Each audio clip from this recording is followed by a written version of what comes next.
welcome to another edition of Pittsburgh Sportsline. Thanks for watching our show. I'm Al Levine, the Talking Machine. I got Chip the Prophet Hayner. There we go. And if you notice, Smoking Jim's missing. He's a busiest guy in Pittsburgh media. He's going to be on the show Championship Chase, and he's been doing that for a while this year. So with the holiday, they usually do it on Thursday, and only works 3 days a year, right, Chip? Yeah, so this doesn't count. Playing, no. Co-hosting the show with Liz Albandaza does not work. No, not at all. And to give you a little insight, you know how he's always telling us to bet the house, and he's usually wrong? He's the leading winner on that show. He's won a championship belt each week. So does that speak to his ability to pick, or is it just everybody else that bad? Well, no, here's what I think happens. Chip, you know how everybody says if you're not cheating, you're not trying? Well, what would you do if you were the last person to pick every week? I mean, seriously. I think he has an edge there, and you would too. Yeah, I would have an edge. I remember the last game he picked here was how Duke was going to beat Pitt. Oh. Well, I guess that didn't happen either. No. But good luck to my buddy. He'll be watching this, so he'll critique us and enjoy the show. Smoking Jim, Chief, all the other guys, and I want a special thanks to Johnny Mariano for texting me. He was the first person to text. Usually I'm not checking my phone, but I got about a half a dozen texts, and they were all about no audio. See, I explained to Chief, we were lip syncing last week. It was all a play. We were trying to catch people to see if they were really paying attention, if what we say matters, and apparently it does. Yeah, it does. And I want to thank everybody in Bethel Park for watching us on Comcast 7. I just can't believe how many people have Comcast 7. But we're also on Verizon 32, and we're seen everywhere in the local area, from Nemacolin to Cranberry, Wexford. We're just at the Park House. Some people have watched us in Northside, so appreciate the great feedback. And I have to announce on our Facebook page, we hit a brand new high. Jim J, we're at 4,963. So we're 37 away from that 5K. It just means something, another milestone. So I appreciate it with everybody with the likes, and we'll just move forward with it. And we're going to start our show with What's on Our Mind. And we do that every week, but we're missing Smoking Jim, so I'll keep the pen right here. I got the green, and I'll keep it with Levine. Okay. So, Chip, we'll start. What's on your mind? All right, I got a couple of things that's on my mind. That was going to be just one topic this week, but you can expand. Being that we've got some moments to fill, and we don't want any dead air, going to go over a couple of different things. And for once, somebody in the NFL has gotten it right. Johnny Football, we all know about his storied past and even present, but here is a bust of an NFL quarterback, a first-round draft pick. Once again, the Browns blew the 22nd pick in the draft by drafting a quarterback that couldn't play football. And the Browns were in such dire straits that the gentleman they had starting, Josh McCown, was hurt. And last week, before the bye week, after his performance against the Steelers, the Cleveland Browns announced Johnny Football has earned the starting job for the rest of the season. We are going to find out if he can play football or not. So after Wednesday's practice, the players had 4 days off. And what does Johnny Football do? But he goes back down to College Station, or was in a nightclub in Austin, where he's out there drinking and carousing. And this is the same person that spent 60 days in a rehab facility because of an alcohol problem last year. The Cleveland Browns are working very hard trying to rehabilitate him, but he gets pictures snapped of him dancing around in a club with a bottle of champagne, acting like a fool instead of treasuring the position that he has, which is one of only 32 positions in the United States, which is a starting NFL quarterback. So what the Cleveland Browns promptly did today after the photos became public, Johnny Football is now the third string quarterback.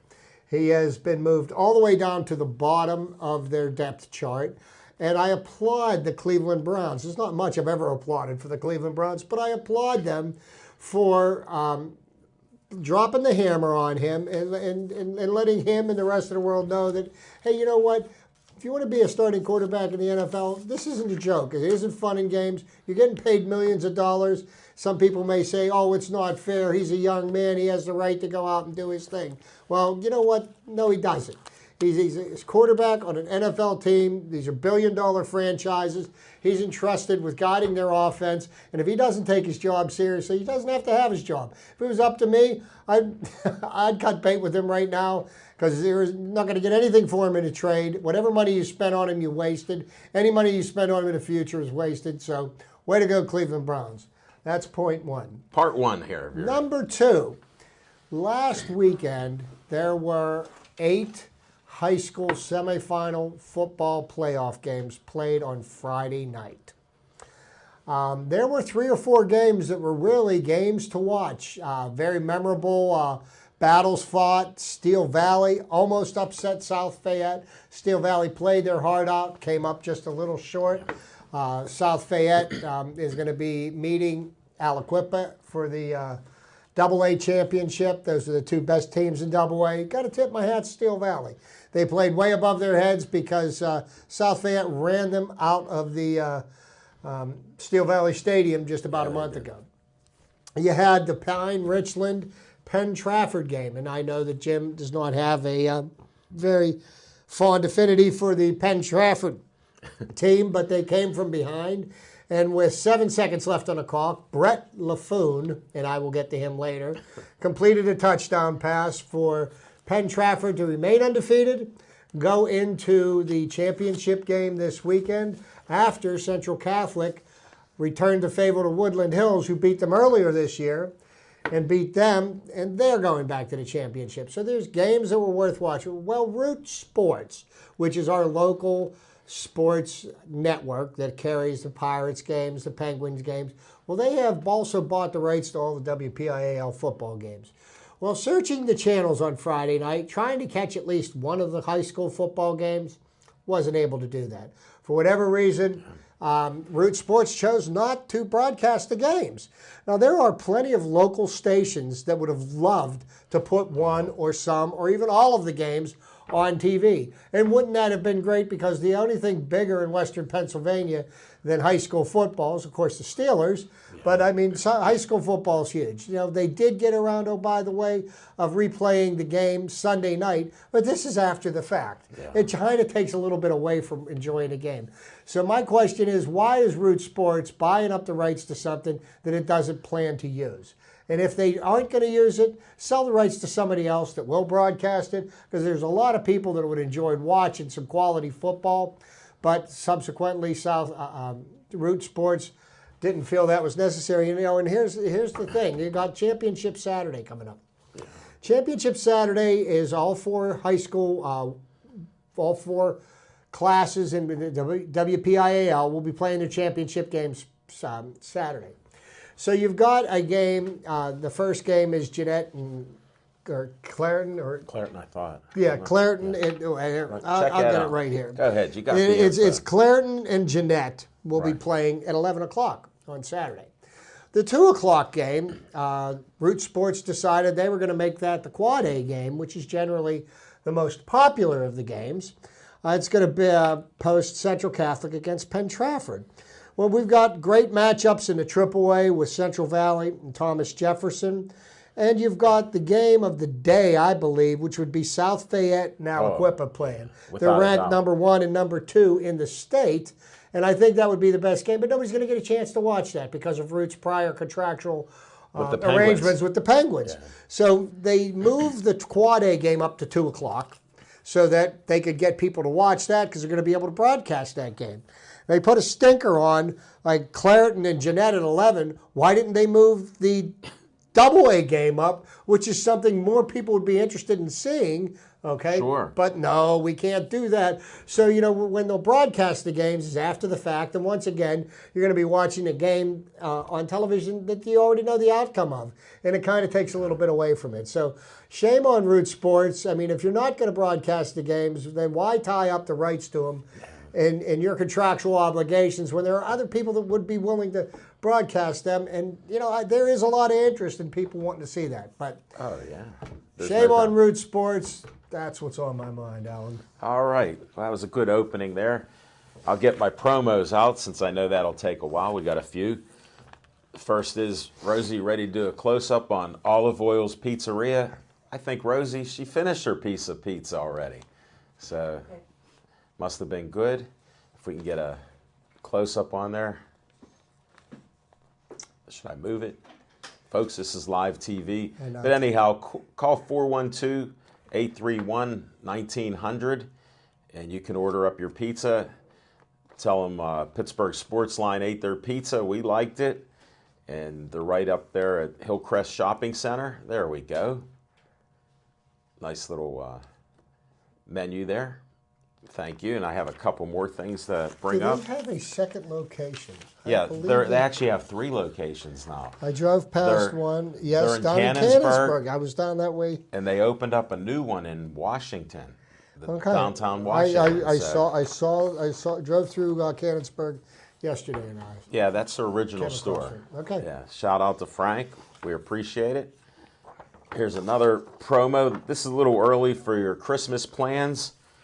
Jessica Lee will be performing there with her Jessica Lee Jazz and Blues, and they're going to do a combination, an old Hollywood Christmas, jazz and blues. RML Jazz is there. I met Rick Laus. He's a hand drummer on the congas. He's just amazing, so wait till you hear him. Doors open at 6:30. Free hand drumming lessons at 7 o'clock, and the show starts at 7:30. It'll be Christmas stories and songs, so it'll be a great combination. Tickets are only $12 for the auditorium seating. There's tables, and the seats are only $15 at a table. I was out there last week. It's been remodeled, $500,000 worth of remodeling. It's a nice facility. They even have food there for you to order. They have drinks. There's a bar, cash bar, so you can do that. There's even a dance floor, so the kids can dance, and you can dance with your sweetie, Smoking Jim. So that can happen. Now, a good friend of our show and great caricature artist, I don't know if you can pull up on this. He's everywhere now. Every weekend, caricatures by Vince Ornato. Here's some of the quality that he's done. Look at his sketches, and they're caricatures. He does it within 3 minutes. I think he's done over 70,000 of them in the last 30 years. Very talented, and he'll be at the mall at Robinson, like every weekend, including right after Christmas, December 26th and 27th, Friday, Saturday, and Sunday. And here's the amazing thing. Rosie, if you could pull up on this. Look at what he charges for a caricature. affordable. Now, if you have ever had one, you might pay $10, $15. You go away on vacation, somebody might charge you $20. This guy is a professional. He's a painter. He's done industrial paintings for big companies. And look, only $7.99 to get your mug on something, and you can even get them framed. So check that out. Let's see what else I got here. Okay, last night I met a nice gentleman, Coach Brown, Nate Brown. He has this 5A Elite company that he runs, and he's helping the neighborhoods in the area from, all the underprivileged neighborhoods. He's out there meeting and greeting people, and he's had great success. He was a won championships at Perry, was a great basketball player, and the only thing that stopped him was a blown out knee in his junior year, or he may have been in the NBA. So just a great guy. Some great information. He's an interesting guy who helps a lot of children too. So just check that out. I better get to what's on my mind. Now, I was talking a little bit about last night. I'm watching the Cincinnati Bengals. And the first thought that came to my mind is once they lost, they become the Bungles. And Myron Cope conjured up Myron Cope, hearing him saying about the Bungles and Double Yoy.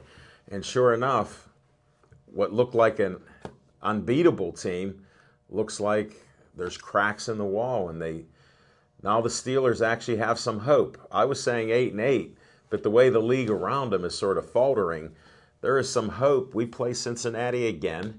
Anything can happen. We'll have a little Steeler talk. But this is what's on my mind because everybody's talking the Steelers won't do this. It's done. You just never know. Even myself, I didn't know how they'd do it if a team won another 3 games. But here they lost 2 in a row. So there's hope is alive for the Steelers. And don't give up yet. And all we got to do is win. That'll be the key thing. And we'll talk about that in our Steelers segment. And we'll get to that shortly. So thanks for listening. And check out all the things that I've promoted here and make a call and get your pizza or hoagie, 412-831-1900, Olive Oil's Pizzeria. I don't want to distract you. You might get hungry again. Yeah, I know. I'm telling you. That was good. All right, now we go to our segments. We're not going to do fiction and fact from Smoking Jim's Almanac because I'd want to just give a couple facts, So we'll leave that alone for now. And he knows. He'll be watching this, so I don't want to take anything away from him. Never let the facts get in the way of his opinions or ours. So we'll move forward. Let's get to Chip's trivia time right now. Okay. Well, thank you, Alan. And my trivia segment this week is going to be a little on the light side. In a hurry of rushing out of my office this afternoon, shooting to be here on time, I left a lot of good trivia that I had accumulated, but I do have some for you. Now, last week I talked about a quarterback from Penn Trafford, which Jim wasn't too happy about me bringing up. A young man named Brett LaFoon. And Brett, by his performance Friday night against Pine Richland, he passed for 292 yards and I believe 3 touchdowns. And of course, the game That's winner not too was shabby. 7 seconds left. But he became the 16th quarterback in WPIAL history to pass 5,500 yards passing in his career. Well, he has now a chance this weekend, depending on how Penn Trafford fares this weekend. He could become the 10th quarterback in WPIAL history to pass the 6,000-yard mark. Wow! Which obviously he's probably got a very good chance of doing that either on Saturday. If not Saturday, probably the first round of the state playoffs. But we want to tip our hats to him and the Penn Trafford team.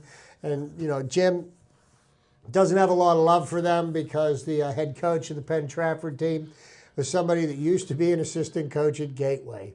And they've put feelers out to try to get him to come back, and he's not interested. And they said that the Saturday night or Friday night was the most exciting game in quarterfinal history in Whippeals. Well, they said the second most exciting game was played back in 2007. And a certain Gateway team was playing, and they came up on the short end of the stick that day. You mean that happened? Oh, yeah, it does happen. And I know if Jim was here, I'd be catching an elbow to the ribs. But, hey, Jim, nothing but love for you, buddy.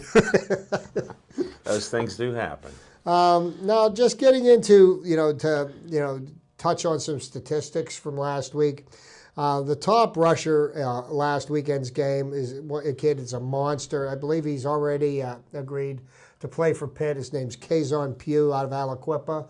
I believe that he is related in some way or another to Darrelle Revis. Yeah, I've heard that. Yeah, and Jim knows the specifics on that. I think he might have said a nephew or something. I'm not sure. In some way, he's related, so that I'll leave it at that. Or a cousin, as Smoking Jim calls everybody. But he had a monster day, 230 yards rushing. Aliquippa is going to be going up against South Fayette. Top passers, Central Valley's quarterback Chris Galligan, 301 yards passing, completed 10 passes, 10 of 21 passes. Actually had a real nice day. Another quarterback of mention, and this is somebody that I believe you're going to want to keep an eye on moving forward. His name's Phil Jerkovic, and Jim has talked about him several times. He's only a sophomore. Yeah. He's already being recruited by Notre Dame. This kid, if he performs on a par that he's been performing on in his first year as a starter, he could actually break the total yardage by a high school quarterback of over 11,000 yards by the time he graduates. Because Pine Richland, look for them to be playing in the championship games the next 2 years. So you want to keep an eye out for that. Mark that down, folks. Take some notes. Now to get you some pro football trivia. I was one of the most famous receivers of the early NFL was a guy named Don Hutson. Yeah. He was a wide receiver for the Green Bay Packers, and the question came up: who was the first receiver in the NFL history to catch 100 passes in a season? And I thought for sure it was going to be Don Hutson. Well, I was wrong. It was none other than the greatest of all time, Jerry Rice. Wow. And who is the first running back in NFL history to score 15 or more touchdowns in 5 consecutive seasons? I don't know. Well, he would be Sean Alexander, former of the Seattle Seahawks. Get on. Was on the Seahawks team that the Steelers beat in Super Bowl 40, from which I understand they're still shedding some tears in the Pacific Northwest. But that's how the ball bounces. It'll never end there, for sure. Now, getting on to coaching, and there's going to be 2 coaches I talk about, one a high school, one a college. The first major college football coach to win 10 games in 6 consecutive seasons. None other than Bobby Bowden of Florida State, first one to do that. Then also a shout out to, I believe his name is George Curry. He's probably the winningest high school football coach in Pennsylvania history. He coached his final game last Friday, and he coached this for the Berwick High School. I believe that's out in central Pennsylvania. But he's amassed over 450 wins in his career. 450. Wow. And I believe that he's going to be stepping down, but quite an accomplishment, something that's worthy of making note. Moving on. Okay, Alan was talking about the Steelers, and we're going to talk about the Pittsburgh Steelers, their upcoming opponents, and what's going on with them. But I was reading over something here in short, and it's a group that provides ratings for professional football. They're called Pro Football Focus. They keep extensive stats and grades of every individual player in the NFL with a certain minimum number of stats. It's interesting. For amusement purposes only, then, there are some high and low grades they have for the Steelers, and we left out those who garnered grades in the middle of the pack. So, the good. Antonio Brown ranks first among all NFL receivers with a 25.9 overall rating, and I don't know what criteria they use. I was going to ask. But Thank you. Thanks for that disclaimer. A disclaimer there. Le'Veon Bell ranks first among NFL halfbacks at 14.4. D'Angelo Williams ranks 7th. These are in the NFL against their peers. Ben Roethlisberger ranks 3rd among quarterbacks at 20.2. Number 1 would be Carson Palmer with a rating of 36.1, and Tom Brady is next at 33.4. Pretty good company, Ben, so keep up the good work. Ramon Foster ranks 9th among guards for offensive linemen, and David DeCastro 14th. Wow. All right. Cam Hayward ranks 6th among 3-4 defensive ends at 25.4. Stephon Tuitt is 23rd at 5.6. Believe this or not, James Harrison ranks 7th among all 3-4 outside linebackers. Mike Mitchell is 9th, highest safety. Really? He's having a good year. He is. So He's now healthy. we get to the not so good. Uh-uh. And one of the names that I find missing, which I'm surprised about, I'll get done with after. But Bud Dupree ranks 49th out of 51 outside linebackers in a 3-4 defense. Arthur Moats ranks 36th. Yeah. Not so good. Not too Lawrence Timmons ranks 54th out of 57 inside linebackers. Wow. Ryan Shazier is 38th at -9. Antoine Blake has the dubious distinction of being one better than the worst. He ranks number 109 out of 110 cornerbacks. Oh, my. With a -18.6. Ross Cockrell is the Steelers' highest rated cornerback at 2.8 for 34th. Alejandro Villanueva ranks 57th out of 74 offensive tackles. And Cody Wallace ranks last of 36 centers.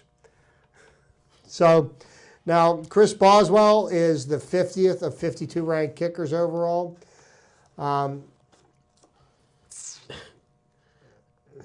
Those aren't very good stats. Tied for 16th on his extra points. Now, the team. The 6-4 Steelers rank 16th in the NFL. Their offense ranks 7th. And their defense ranks 26 at a -29.0. But like I said, my trivia this week's a little on the light side, so I guess we're going to have to spend some time getting into our segments. But that's what I've got for you.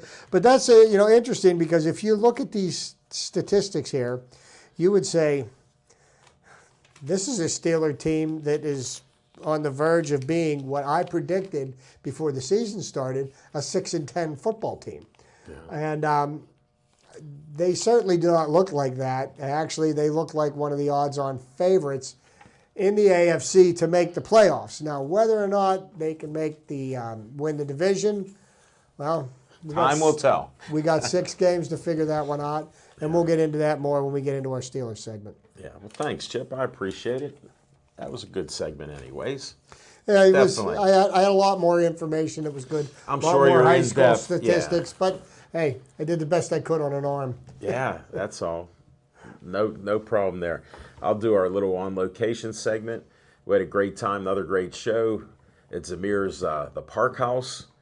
Great guests. We had some City League Hall of Famers that are friends of Smokin' Jim. Special shout out to Pep Farrow. He's been wanting to come on our show. Now he's been on our show, so he's very happy with that. Nate Brown was on. And then we had a Gateway gentleman, Barrett, who was there, and his son was a superstar there. And Smokin' Jim gave one of the loudest and best promos, of course, for a Gateway family. So I told Smokin' Jim, post the photo up, and he was laughing there like he usually does. But I meant that. We had Jesse, who is our MMA guy and jiu-jitsu, and he does a lot of things with a blog, and it's White Belt Survival, so you can check him out. He's always putting out different promos with that, and he trains right down the road here at the Steel City Martial Arts, right in Route 88, Castle Shannon there, so it's not that far away. A lot of people I know have been there, brought their kids there, so he's doing great things in the community there also. So we had a nice show there. Our next show, we're going to be at December 7th at the Hollywood Lanes. It's been remodeled. Jeff is the owner, and he's just ecstatic about having us there to do a show.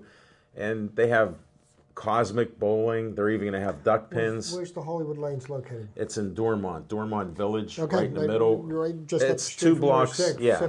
2 blocks away. So it's a nice location. When you go there, they got all kind of different specials. You know, they have a bar there. They got food. So there's a lot of things there. It'll be very interesting. They got a great stage, and they've had Steelers there. They've had other celebrities. They also have groups that sing, individuals that sing, and they even help with different fundraisers. So we're going to do a lot of things. He's agreed that we're going to have a show once a month there, the first of each month. December 7th at 7:30 will be our first show. So check that out. We're around and about. You see that.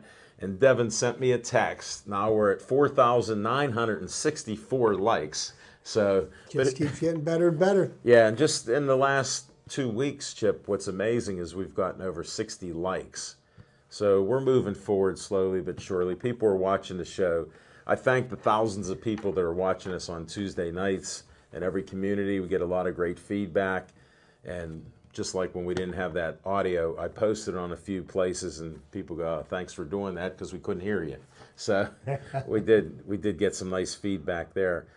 And that's my on-location thing. So we'll see you out and about in the public. And I know a lot of people were, I don't know if Devin's sending me another text there. Yeah, he is. I wonder what happened here, folks. I usually don't use my phone, but having a smartphone, I get all these quick updates. Oh, man, we just got another like. 4965. The smartphone tells it all. Thanks, Devin Shea in the control room. We appreciate what you're doing there tonight, especially since we're by ourselves right now, Chip. We got this great lighting here. Thanks to Dave Cable. We did a couple tips. We got lights crisscrossing, so hopefully you can see us here. We're outstanding here. I don't have those dark circles under my eyes. No, not right now. They lightened that up. Thanks, makeup lady. No. Makeup. There's no makeup, and there's no spray tan. Contrary to those rumors, neither one of us has a spray tan, even though I get accused of it by Smoking Jim. Just drink some green tea while you're out on the deck for about 20 minutes, and you get some sun. Or cut grass like Chip does everywhere in the area. So yeah, somehow that'll happen. I can't stand being inside. Well, you got winter time coming, so. Well, I put on a little bit more clothing. That's all. There you go. I don't know how that grass goes when you got the snow on there. I want to see you do that. I find something to do. Okay, sounds good. All right, let's not play around with Steeler talk anymore. Let's delve right into the Steelers. They're on a bye week. Hopefully we got some guys healing up, especially Big Ben, with the foot and the knee. We need that. He was fantastic in his last game. Best performance by a backup ever in NFL history. Yeah. So we have something to build on, get some other guys a little bit healthier. Everybody got dings and little bruises and more serious things they won't tell us. So I'm hopeful right now because I did predict 8-8. That defense has surprised me at times. And other times they surprised me in a bad way because they're worse than they should be on some things. So, well, I think one of the biggest surprises that I have seen out of Keith Butler's defense that we didn't see out of Dick LeBeau's defense the last 2 years is that this is a defense that is now starting to create turnovers. And Mike Mitchell is starting to make people hear footsteps, which was something that the Steelers' defense in the past was always known for. You had James Harrison, who was ready to take off anybody's head in a moment's notice. Among others, too. And you had Ryan Clark ready to lay the hammer down. Troy Polamalu was all over the field. Well, those guys are gone. James Harrison is not the linebacker he was half a dozen years ago, but he's still an effective linebacker. But what the Steelers are doing is they're getting the turnovers that they weren't getting. They're getting the sacks. Actually, the Steelers, I believe, are in the top 5 in sacks in the NFL this year. They are. And that's what really can help you to hide a suspect secondary. Well, they've dumbed the defense down. They're not playing the same defense that LeBeau had. The Tampa 2, they're using more of that, and it's a little varied with what they do. Well, I think, in what LeBeau's defense was, he had a system, and he had players that were drafted for his system, but as those players started getting older and slower and unable to play that game, the athletes that were coming in weren't necessarily good fits for that defense. And the mark of a good coordinator is somebody that's going to adjust his defense, offense, what have you, to the talents of his team. And as much as I hate to say this, this is something that Bill Belichick is a master of. It doesn't matter who comes, who goes. He finds a way to. He adjusts his defense or offense that way. Yeah. It'll be interesting what happens moving forward with the New England Patriots. They lost Julian Edelman. They lost Danny Amendola last night. Oh yeah. They actually have had as many or more injuries than the Steelers have, and they just somehow find a way to win week after week after week. And you look at what's going on with the Baltimore Ravens. They lost their franchise quarterback. They lost their number 1 running back. They lost their number 1 wide receiver. Yeah. And of course, they're probably going to play their way right into a very high draft pick this year because at 3-7, it looks like, what are they going to do the rest of the year? I do know that there will be one game they'll be up for when we go down to visit them in the at the big crab cake down there in Baltimore. Well, I think we should be up for that game too. We'll need a win at that time, But you look at the Steelers coming off a bye week. Ben's had another week for his foot to heal. That can only bode well for them. The offensive line has been protecting them very well. And they're going to have to do that for the Steelers to be successful. The Steelers are in a great place in the AFC, and especially after this past weekend, because the teams that were vying for one of the wild card spots, the Raiders lost, the Bills lost, the Jets lost. Right. Everybody that we needed lost. The Bengals lost, and now they're only up on us 2 games in the division. Some things would have to fall our way for them to win the division. To win the division. Yeah.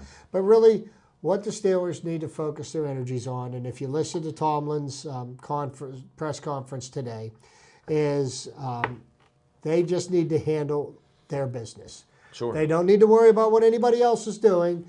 We need to prepare ourselves to go out to Seattle this weekend and beat a Seattle team that's 5-5. Now you look at that 5-5, you say, not really that good. Well, Seattle still has the number 2 ranked defense in the NFL, and they haven't been playing up to par. Marshawn Lynch, I do believe he may be out for quite some time. He's got a sports hernia. But the kid that they brought in to back him up last weekend, and his name escapes me right now, only rushed for 210 yards as the Seahawks just destroyed the 49ers. And that's a 49er team that the Steelers handed them their hat back in September here in Pittsburgh. So Sure. It'll be an interesting game to watch this weekend. Hopefully I'll be back from New Jersey in time to watch the game this week. Isn't that a 4:25 game? Yeah, so you have a chance. We should be home in time. And the weather's supposed to be pretty good. So. Yeah, weather's going to be just fine as far as driving. And I'm telling you what, I wouldn't go near an airport this weekend, not for all the money in the world. Yeah, I understand with all the circumstances out there. Oh, yeah. Who needs it? We'll get back to sports, but the Steelers traveling to the West Coast, I always worry about how the team will play. Because you see a lot of teams when they travel, there's something amiss. Well, the thing is, if the Steelers were going to travel to the West Coast to play a 1-9 Oakland Raider team, I would be extremely worried about the Steelers. But it always seems that the Steelers answer the bell when they're playing one of the better teams. Seahawks, they've been to the last 2 Super Bowls. They won one, they lost one. Right. So, and as they're still crying about the Super Bowl, that could fire the Steelers up a little more. Who knows? You need some bulletin board material. You need something, but I think the Steelers are going to come out prepared and ready to go. Like I said, Ben's foot 1 week healthier. I know. And his knee also. Remember, his knee has to heal up too. He'll wear the brace. DeAngelo Williams was, had a bruised foot, and that's had a week to heal as well. We need to protect DeAngelo Williams. We need to use him, but we do need to protect him because, if he goes down, we're really thin at the running back position. Yeah. But we may have some talent there. The one kid that come in, I forget his name, Todman, yes. Yeah, okay. He come in and showed some little spark there that he could do something. So things are. I'd say the arrow is pointing up for the Steelers moving forward. Now, there's only one thing that remains to be seen is you got to play the games. They play them for a reason. Plus, they have to win the games one at a time. Though we'll take one at a time. Anything that we've seen happen over the last half decade is that when we expect the Steelers to win, sometimes they forget to get on the plane to show up, and when we say that they don't have a chance to win. A lot of people are picking the Seahawks to beat the Steelers. Maybe that's the fuel they need to feed their flame for this weekend. Well, exactly. And they do play up to the level, as we know. Mm-hmm. And they do play down to the level, although sometimes they do win when they're playing down to that level. Yeah. So I'll be a little bit optimistic on it. I could see it seems like they're a little better team. And the schedule that looks so bad, like we said earlier in the year, you have trades because of free agency. You also have injuries. Well, injuries have run rampant. And it's not the Steelers aren't the only one that got bit by that bug. And but that's the thing about professional football. If you're a professional football player, there's 100% chance that at some point or another you're going to have some type of an injury. Oh, yeah. I mean, that's just the nature of the sport. And you tip your hat to the coaches that can get people prepared to step in because it's the next man up mentality, and that goes across the NFL. So no, and even though I've been frustrated as they rebuild because they have a lack of talent, So they've had to change things, like you say, for that level of talent. But and they've had some success with it. And here's us. I think Pittsburgh sports fans are a very knowledgeable group of people, but I think we're also very spoiled. How could you not be? Over the, with the exception of the Pirates and their 20 years of losing, we've got a Pirates organization that has once again become successful and something to be reckoned with. The Steelers always seem to have a team that does well. The Penguins are playing well. And we're going to have a Penguin segment because I've got something to go on with there. Yeah. But, when our team underperforms and they end up 8-8, we're up in arms and everybody's saying that Mike Tomlin should be fired. He doesn't know what he's doing. And, I think Mike Tomlin is as good of a head coach in the NFL as there exists today. And anybody that thinks that he should be terminated, I can tell you what, there are teams right now that are lined up to make it to the playoffs. And if Mike Tomlin got fired, they would fire their current head coach and hire Tomlin. So, and he's still one of the youngest head coaches. To kind of get to my point, you got the Cleveland Browns who came back into the NFL after 5 years in 1999. They have gone through 23 quarterbacks, I believe 8 head coaches, 6 general managers. Okay, and that's not consistency. They're 2-8. Okay, they don't have a prayer to go anywhere. And, last year they thought that there were signs of encouragement, that maybe the glass was becoming a little closer to half full. But they were only 7-9 last year. And if your fan base can get excited over 7-9, then maybe we shouldn't be so critical when the Steelers go 8-8. We are spoiled. And even though we were rebuilding, look how we were 12-4. Yeah. And that's, due to the schedule, but also they played well enough to win. Yeah. And that's the key. Parity in the NFL, if you don't recognize it, it's there. It's alive and well. You look at the Baltimore Ravens. They lost Joe Flacco, MCL, ACL torn. They're 3-7. I believe of every single game they've played this year, all 10 games have been decided by 8 points or fewer. Yeah. Which just goes to show you it's parity. It could be a play here, a play there. Do you make it? Does your opponent make it? Look at the Bills last night. Could have won the game. Yeah. When you look. But down. somehow the Patriots just seem to find a way every time. But here's a question to ask. We got 2 teams that are undefeated right now. We got the Carolina Panthers with Cam Newton is completely playing out of his mind right now. Yeah. And of course you got the Patriots. Is this the year that somebody actually goes 19-0? I think that somewhere along the line, the Patriots are going to stub their toe. Well, the Steelers will take care of it this year. I truly believe it's being set up for a Steeler win. But if we play them in the playoffs, the way their records are and our records are, we're going to go to the place where we never perform well against them, which will be in Foxborough. Then they'll turn off the sound to the head coaches. You think?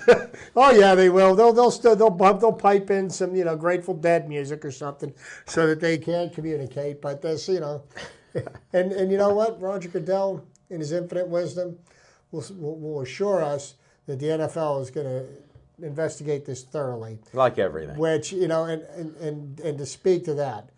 The investigation they did into Greg Hardy's reinstatement, if anybody gets a chance, Google it. Read the transcripts from that that are out there and available. I didn't because I figured he's guilty. And it's unbelievable how cowed Roger Goodell and the NFL is by the Players Association and their attorneys. It's a shame. Well, he's lost so many decisions after he was so powerful What do you making mean? the wrong one. What do you mean, like so many decisions? How about if he's lost every decision?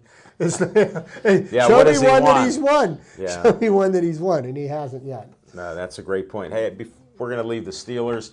I wanted to give a shout out to T.J. McConnell. I know the family. I know my dad's up in heaven smiling down because he saw little T.J. when he was growing up, a scrawny little kid. My dad would be so proud, and I know I'm proud to know him.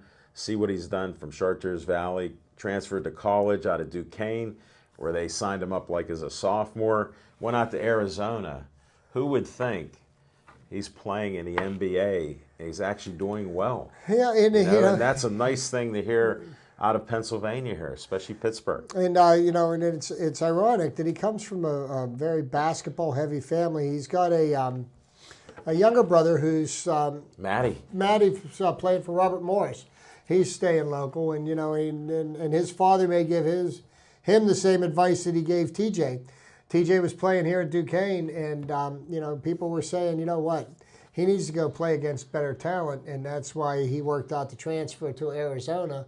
And look what he did. He rose. And another local basketball star who had made it onto the Johnny Carson show, dribbling basketballs, Sean Miller. Yeah. Okay, his father was a basketball coach, still is out in Blackhawk. Yeah. Our hats off to him, and let's not forget his also famous aunt, who's head coach of the Pitt Panthers, the women Panthers, who brought them to the the NCAA tournament after a couple of abysmal years. So, sure. It's great news for Western Pennsylvania and of course the McConnell family and the WPIAL. So there are athletes out there. It's nice to see somebody achieve that type of success. And he's doing it continually right now. And sure, it's on a bad team, the Philadelphia 76ers, but he is in the NBA. Well, other teams had interest. But here's the thing.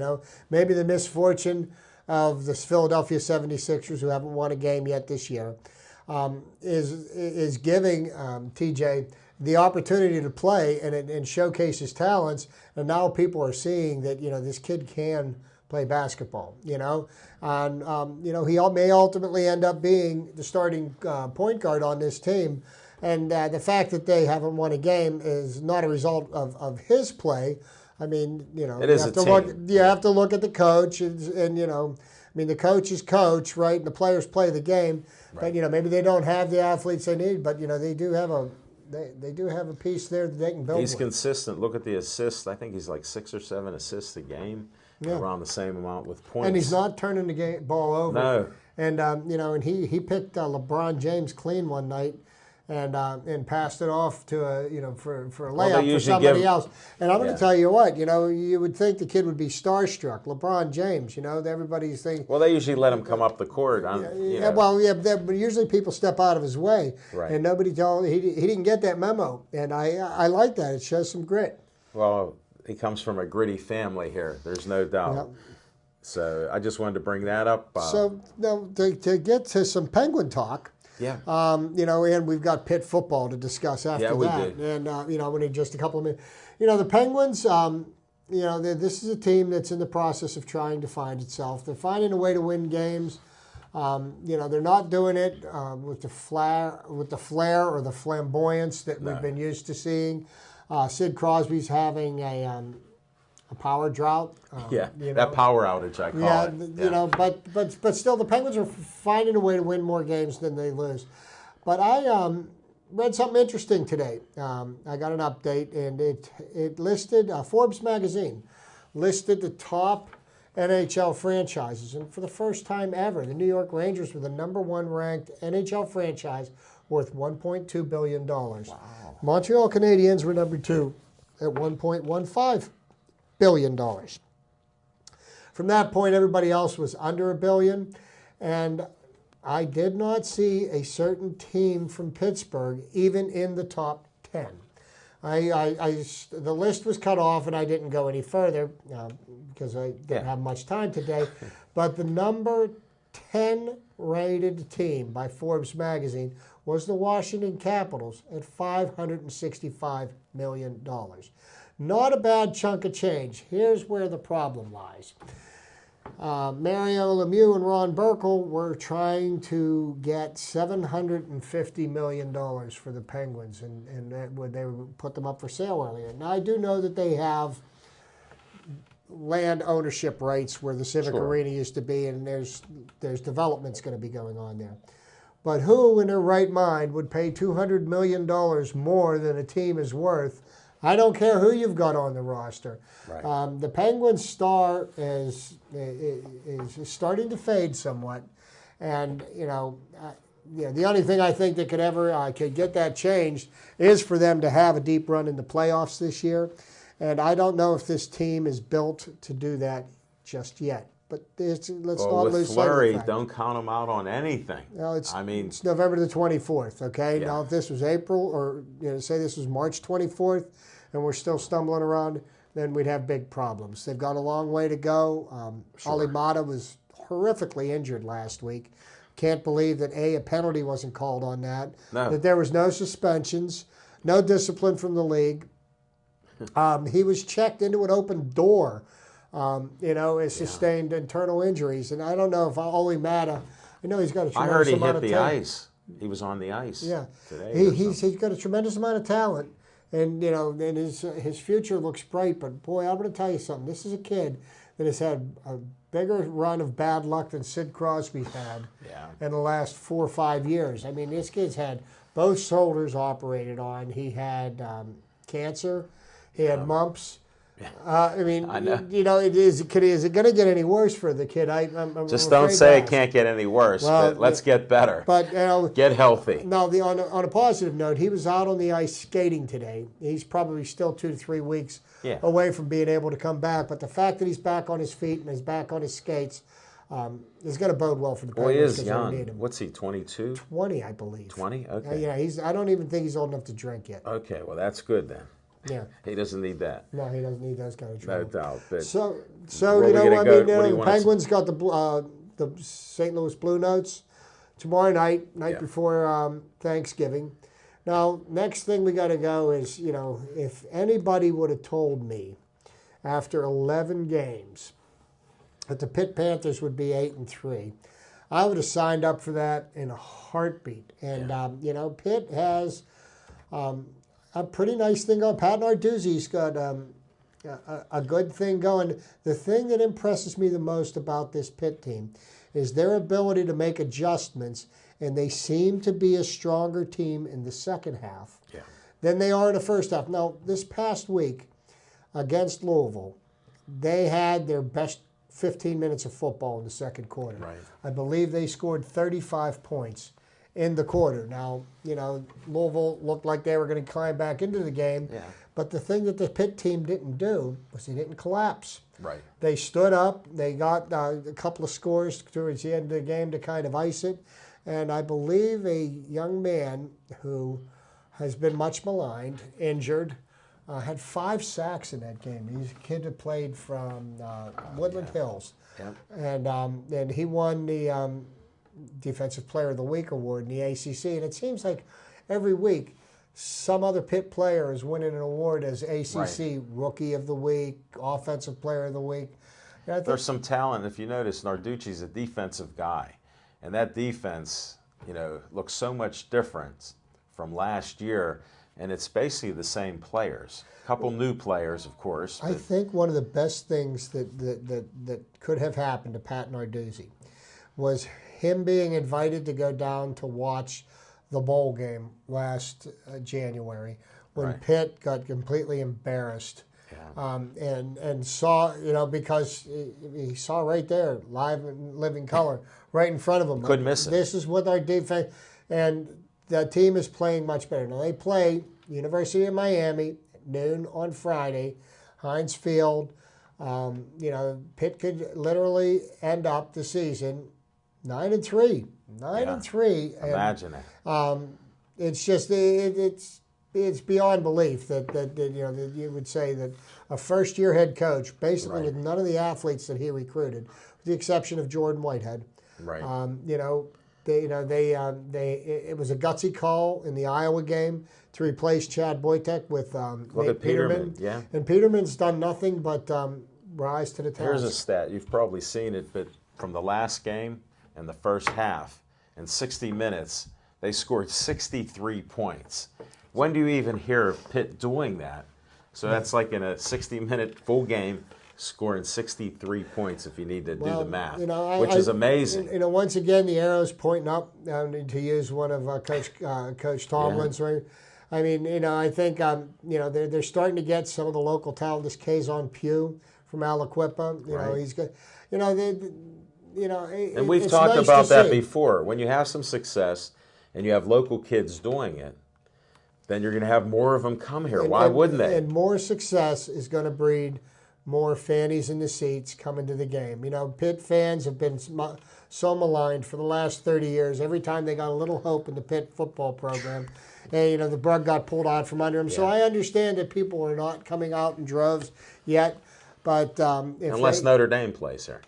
Well, if they continue to do as they have been doing, you know, there's nothing but upside here for the Pitt football program. I enjoy watching their games when you get them on there. Beginning of the year, I had to use that smartphone to keep the updates. Right. So it's nice watching them on TV. Yeah, and exciting games and winning these games. Well, and that's the thing. You know, it used to be same old Pitt. You know, they'd go toe-to-toe with somebody, and then they'd give it up at the end. And they almost have. But they've won. They found a way to win games. And, you know. An interception here, a sack. You know, some good plays. So it's exciting football. Yeah, it is really good to see the Pitt program turning around. Jamie Dixon's basketball team has started out the season pretty strong. You know, you usually malign that because they're playing the Little Sisters of the Poor. You know, here's the thing: one of the first games of the year that they were going to play was against a top-ranked Gonzaga team, and unfortunately, due to circumstances beyond their control, humidity in the court, a wet floor. I was watching the game, Chip. You know, when I saw James Robinson's feet slip out from underneath him and he banged his face off the floor, I was like, how can they let this game go on? And then channel surfed, came back, and the game was over. And that was the right thing to do. But, I mean, it's a gutsy move to go against a top 10 ranked team right out the bat because, you know, and to be honest with you, the conditions were the same for both teams, and Panthers did better. They were playing square up with them. You know? I watched it. I was interested in seeing that game. So so they've got some games now. Next Friday, not day after Thanksgiving, a week from then, the City game is going to be played. Pitt and Duquesne. Now, Duquesne is now, I believe, they're 4-1. They left to go to a tournament. They were 3-0. Duquesne started out the season strong. They lost yesterday to Pepperdine, and they won today in a tight overtime game, I believe, 96-92, and the name of their opponent escapes me. But, you know, I mean, you know, this is a game that should be received well. It's for city bragging rights. You know, Duquesne at one time was the most impressive college basketball team in the Pittsburgh area by and large. You know, and they, you know, fell out of the national spotlight. But you know, wouldn't it be nice to see both the teams become successful? Why not? We got a lot of great athletes here. They're recruiting. So you got kids coming from all over. It's nice to see these games being played. Yeah, it is. I like that, you know. I like to support our local teams. I like to support our local talent. I'll be critical of them as well. We don't have, we do that anyhow. We can't help ourselves. We don't have any Bucko talk tonight. You know, things are pretty slow, but nobody's making any big moves in the free agent market. And I heard somebody say usually the first deals that are made in free agency are great for the player, but not so good for the team. Yeah. And I think people are being more cautious about throwing money, hundreds of millions and long-term contracts to free agents because look what happened with the Yankees and A-Rod. You know, don't get me started there. We're out of time, Chip. I want to thank everybody for watching. Thanks for listening to the Al and Chip Marathon. Hope we entertained you. Hope you learned a few things. Renee, when you watch this, I hope it was insightful for you. She's our friend up at the Market District. Stay Joey strong.